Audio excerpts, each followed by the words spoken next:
नमस्कार, मैं हूं आपके साथ शिप्रा झा और आप देख रहे हैं न्यूज 18 बिहार झारखंड का डिजिटल प्लेटफॉर्म। बांग्लादेश में हालात तनावपूर्ण बने हुए हैं और भारत के साथ उसके द्विपक्षीय संबंध भी ताक पर हैं। बीते कुछ समय में बांग्लादेश में भारत के दूतावास को भी निशाना बनाने और भारत विरोधी नारा देने की कई घटनाएं सामने आई।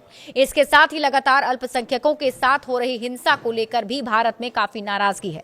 इस बीच बांग्लादेश में रूस के राजदूत अलेक्जेंडर खोजिन ने दोनों देशों के बीच तनाव खत्म करने की अपील की। बांग्लादेश में रूस के राजदूत अलेक्जेंडर ने सोमवार को बांग्लादेश से तनाव कम करने की अपील की ताकि अगले साल 12 फरवरी को होने वाले राष्ट्रीय चुनाव से पहले अच्छा माहौल बन सके। इसके साथ ही उन्होंने भारत के साथ तनाव कम करने की अहमियत पर भी जोर दिया।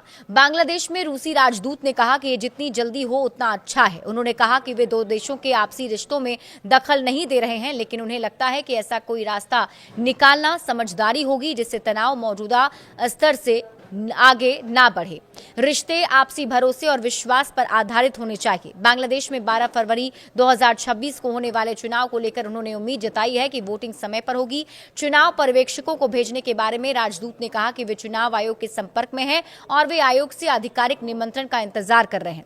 बांग्लादेश में हालातों को लेकर पूर्व मंत्री मोहिबुल हसन चौधरी ने कहा, बांग्लादेश में हालात बहुत तनावपूर्ण हैं, खासकर राजधानी ढाका और हमारे दूसरे शहर चटगांव में, क्योंकि इसे सत्ताधारी सरकार का संरक्षण मिल रहा है। वे कुछ चरमपंथी पार्टियों और संगठन को रोजाना बाहर आने और अराजकता फैलाने में मदद कर रहे हैं या उकसा रहे हैं, इसलिए हालात काफी अस्थिर बने हुए हैं क्योंकि चुनाव नजदीक आ रहे हैं। उन्होंने कहा, ऐसा लगता है कि वे कम से कम चुनाव का शेड्यूल टालना चाहते हैं और अपनी सत्ता बनाए रखना चाहते हैं। इसी बात को ध्यान में रखते हुए वे अपना आंदोलन जारी रखे हुए हैं। उनके पास कुछ यूट्यूब और ऐसे लोग हैं जो ऑनलाइन मंच पर आकर भड़काते हैं, जिन्हें लगातार लोगों को उकसाने के लिए कहा जा रहा है। इसके अलावा उनके पास हिज्ब उत तहरीर और जमाते इस्लामी छात्र संगठन शिविर जैसी कुछ चरमपंथी राजनीतिक पार्टियां भी हैं।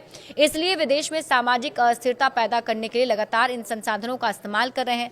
बीते कुछ दिनों में वहां पर जो भारत विरोधी गतिविधियां देखने को मिली, उसे लेकर मोहिबुल हसन चौधरी ने कहा, भारत विरोधी प्रदर्शन सिर्फ ढाका और चटगांव के कुछ हिस्सों तक ही सीमित है।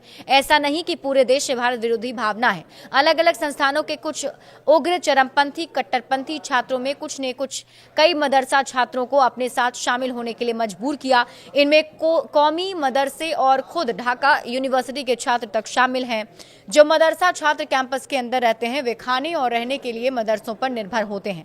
अगर उन्हें इन जुलूसों में शामिल होने के लिए मजबूर किया जाता तो उनके पास कोई चारा नहीं होता। ऐसा नहीं करने पर वे अपनी एकमात्र पनाहगाह, खाना और रहने की जगह खो देंगे। बड़े अपडेट्स के लिए आप जुड़े रहिए न्यूज 18 बिहार झारखंड के साथ।